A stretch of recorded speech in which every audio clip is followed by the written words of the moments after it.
Hitman 2-3, this is Hitman 2. What's the status? Over. 2-3, stand by. Goliath, this is 2 Bravo. Request permission to engage enemy paratroopers and attempt to snatch a grid Papa uniform 259er, 119er. Break. Hey, good afternoon, everybody. You're with Ben Powers.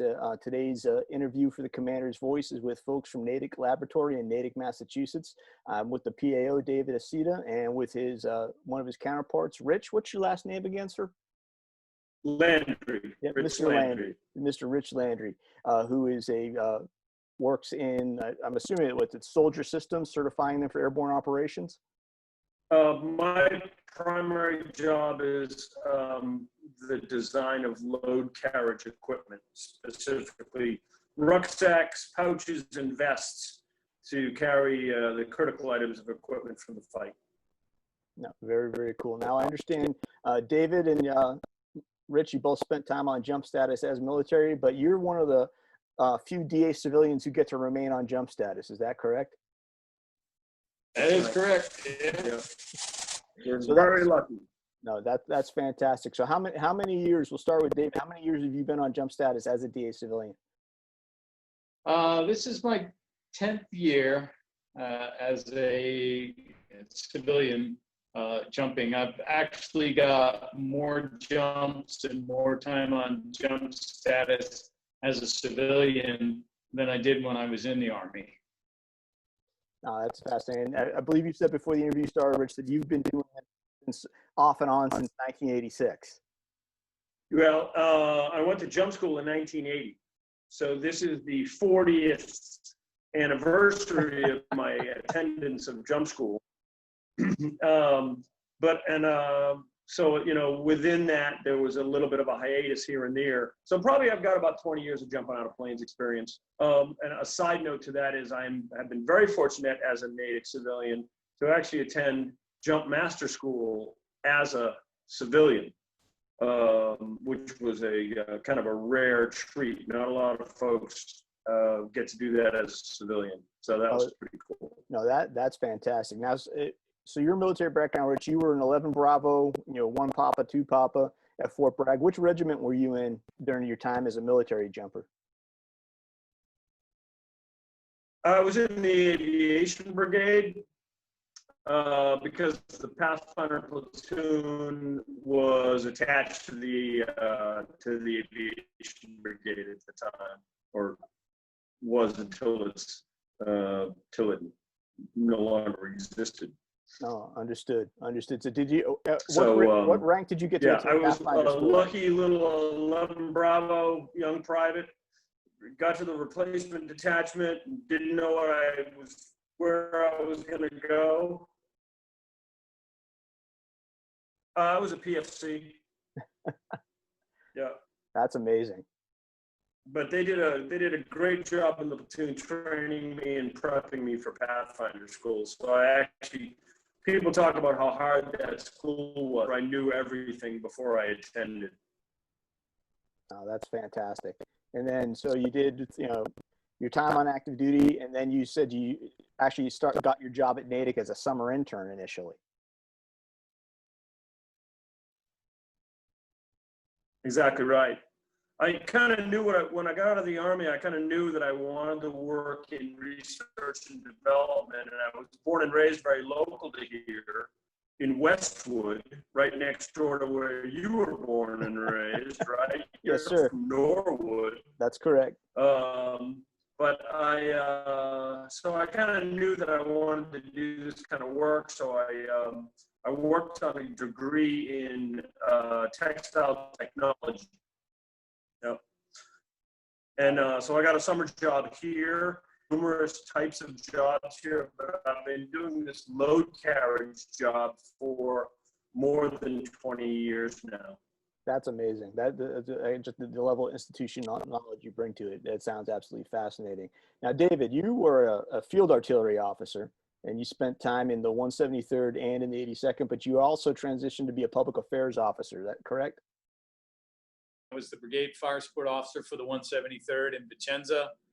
Then I transitioned, became a public affairs officer, spent some time in Germany, went to Iraq twice doing that, and then my last job in the Army, I was the PAO of the 82nd and deployed to Afghanistan with them.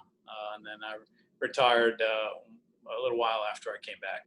And did you transition directly into public affairs here at Natick? Yeah, I got hired as the Chief of Public Affairs at Natick in 2009. I retired in 2008.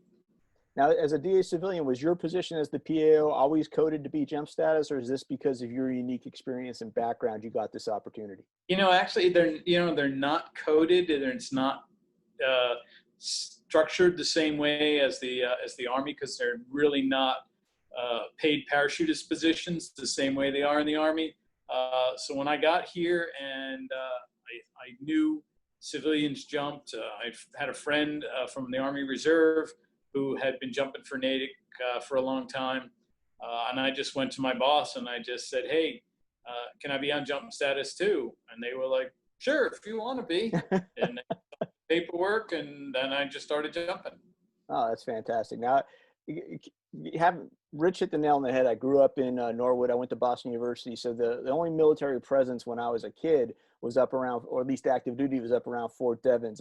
Are the drop zones still surveyed up there? Is that where you guys jump? No, actually, we don't jump there. There is a drop zone there, Turner Drop Zone. And every once in a while, there's a jump there, but we jump mostly with the Rhode Island National Guard. We have a very close relationship with them.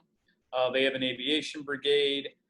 They have a special forces company. They have an airborne infantry company, and select members of their brigade headquarters are on jump status. So we jump with them. The airborne infantry company occasionally will have a jump at Turner Drop Zone at Fort Devens. I haven't jumped there yet. Usually those are the middle of the night in the wintertime combat equipment jump. And I kind of think I've had enough of those. So I skip those. I like to jump on the nice sunny warm days. Very cool. Well, I see you're both wearing your Liberty Jump Team polo shirts.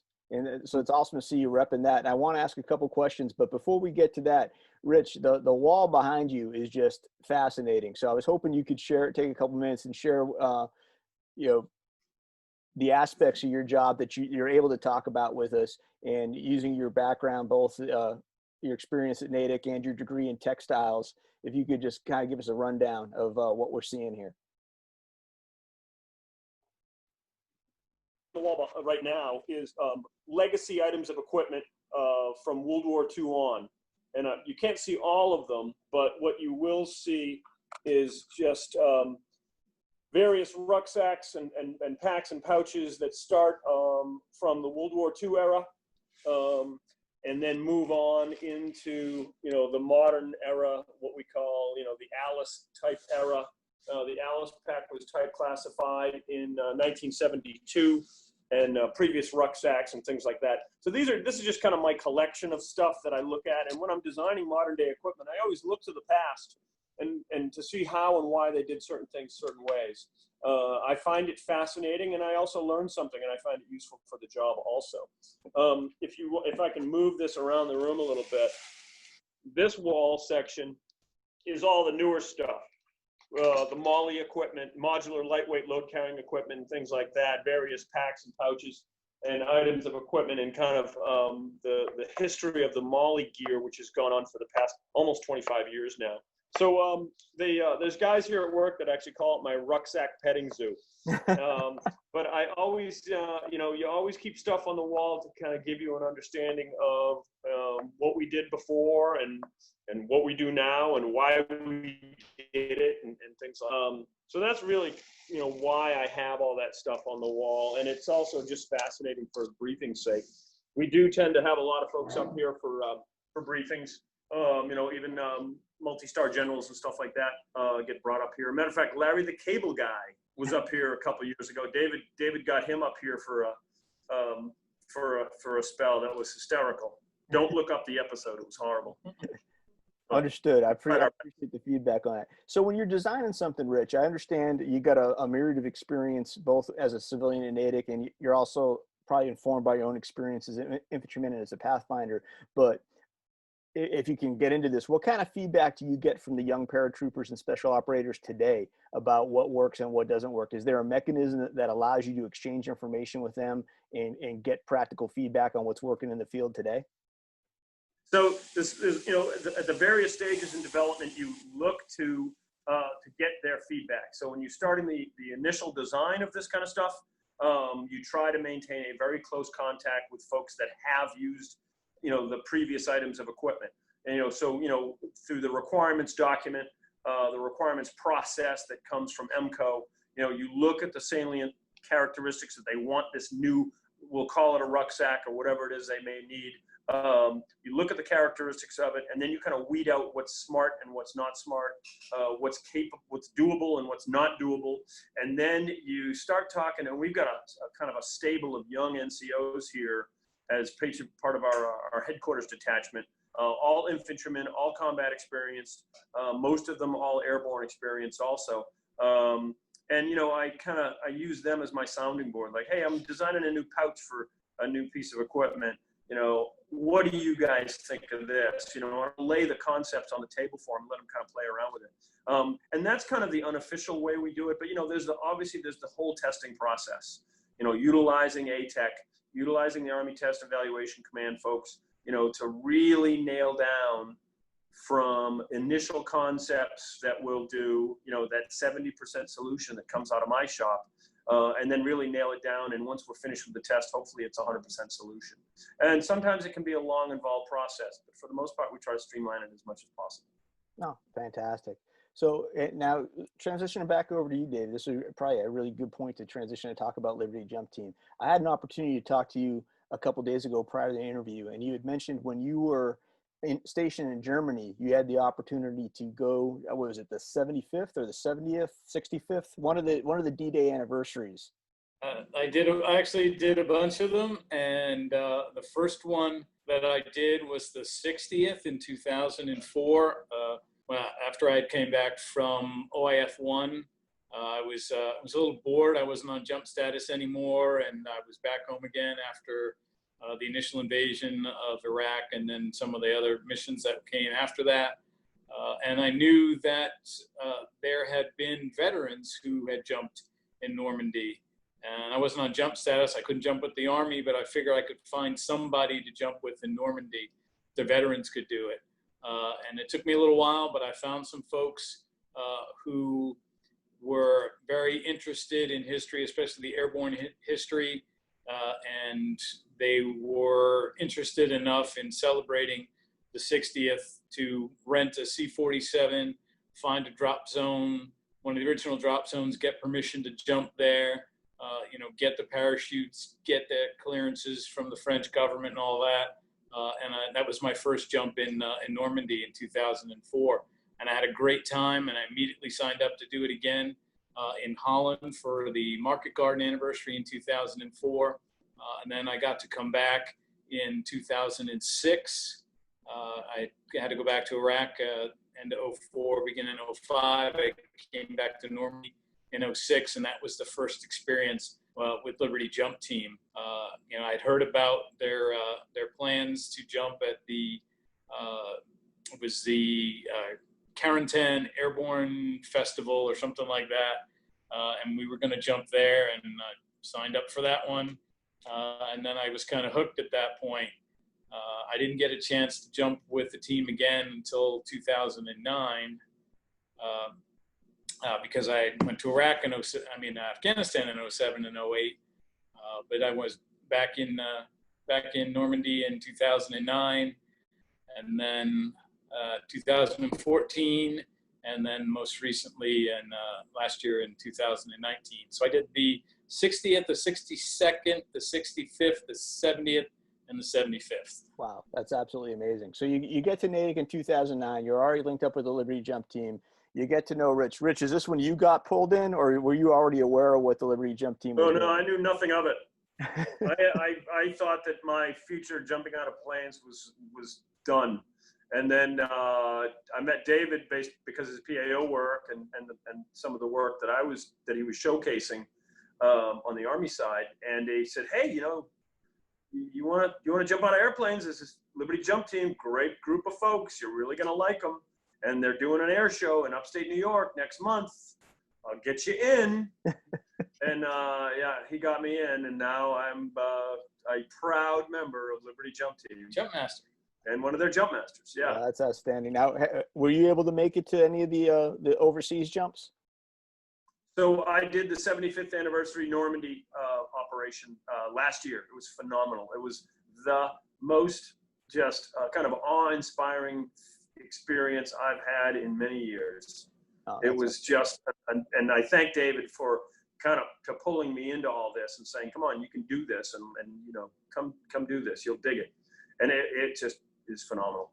Yeah, at the time, there were 4 other people who worked at Natick that ended up joining the team, 3 civilians and 1 military, and 2, the military guy and then one of the other civilians came to Normandy last year with us. And so we all got to jump together there.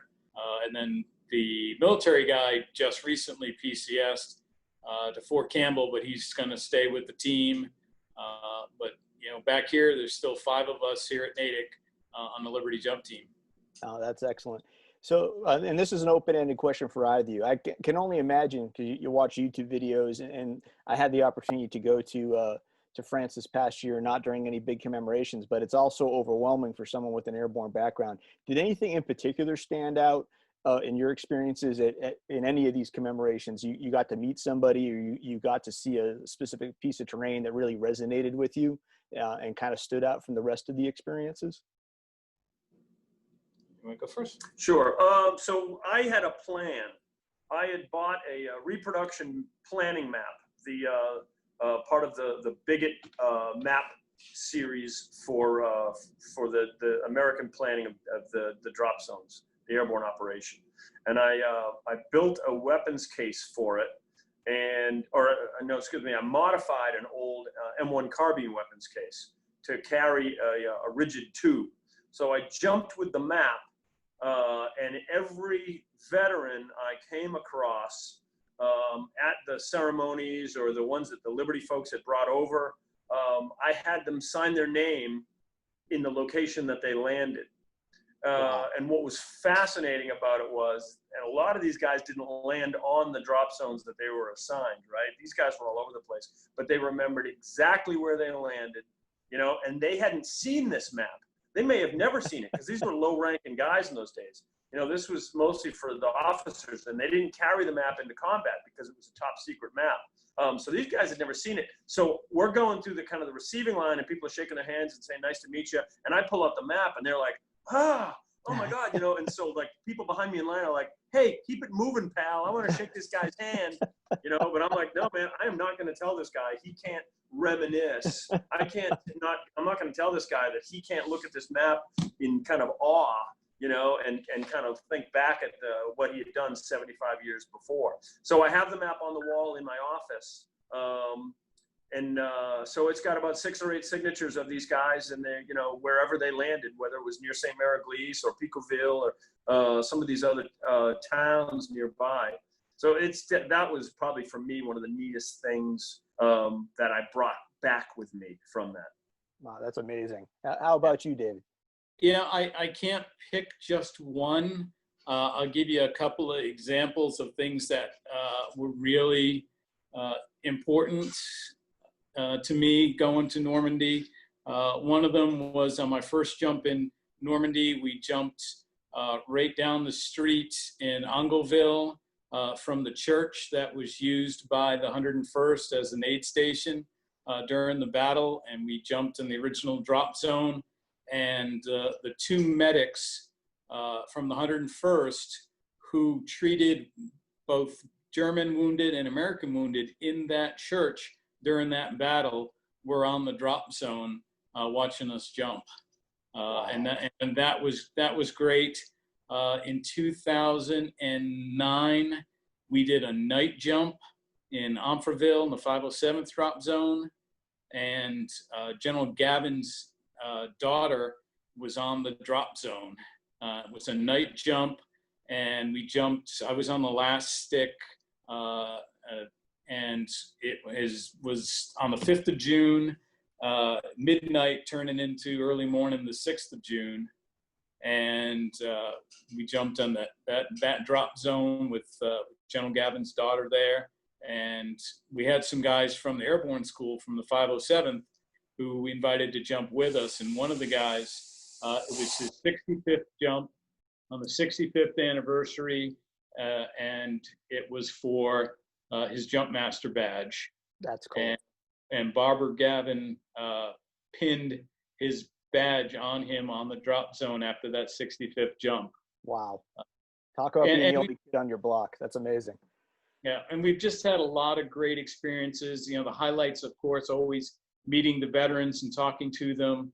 I usually try to get one of the World War II airborne veterans to sign the jump log for my Normandy jumps. So I've got some guys from Band of Brothers Easy Company and other guys from the 82nd and other units in the 101st to sign for my jumps into Normandy.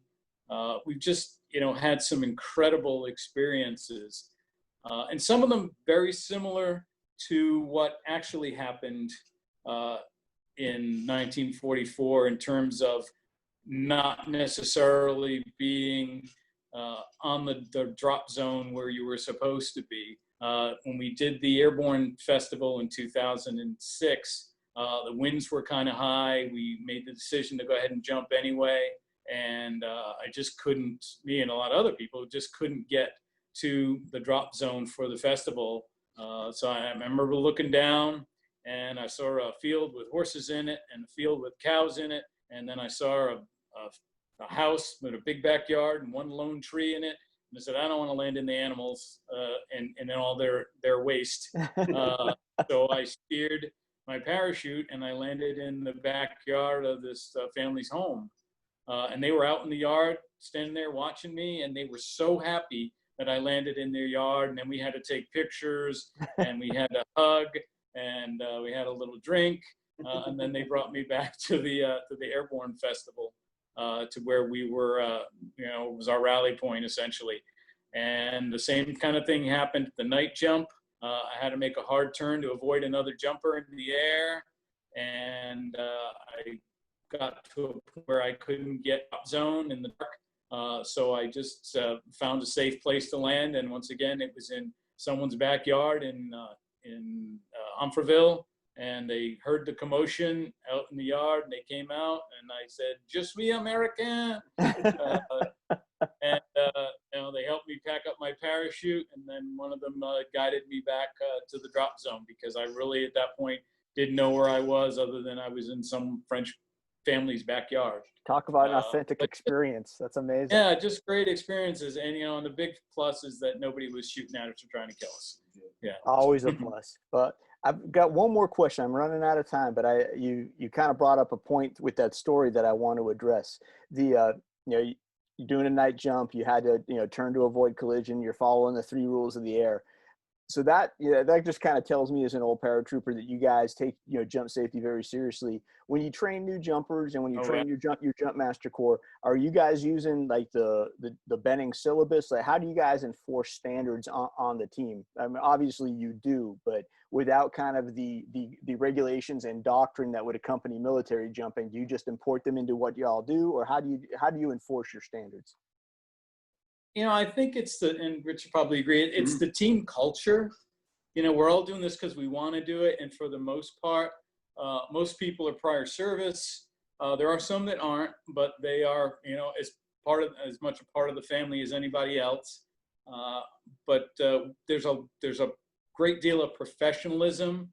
There's a great deal of respect for parachuting and for the safety.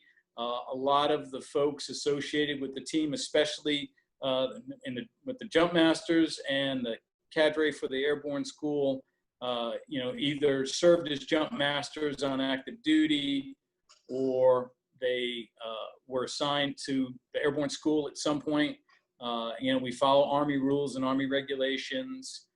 The only thing that we really do differently is we pack our own parachutes, but we do so under the supervision of former Army riggers and FAA certified master riggers. Very But good. everything else is pretty much the same way that the Army does it, with the same respect for the regulations and the safety standards. So And like David said, Go ahead, we're very fortunate that we've got some young guys on the team that are just, one guy, Captain Darren Sinattle, just left the 507th last year. So he is kind of the jump master's jump master as far as current doctrine is concerned. So, he's an excellent sounding board on, the right way, the wrong way, and the Army way, depending on how we do this kind of stuff. He's at the 82nd now. He's still on active duty. And we've got another senior NCO who's Special Forces qualified.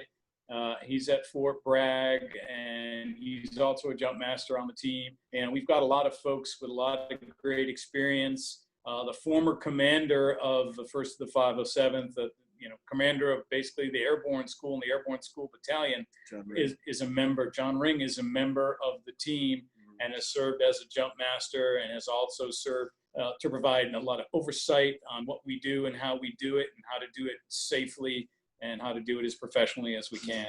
And we've got a guy, Stephen Fief, that just left Natick here at Fort Campbell, who is also a master certified rigger and also a jump master. And it's basically, I guess what we're trying to say is we've got a lot of talent of current guys and some former guys that we can draw from that just make what we do on Liberty extremely safe but extremely fun. Oh, that's awesome. It sounds fantastic. So I really appreciate your time today, gentlemen.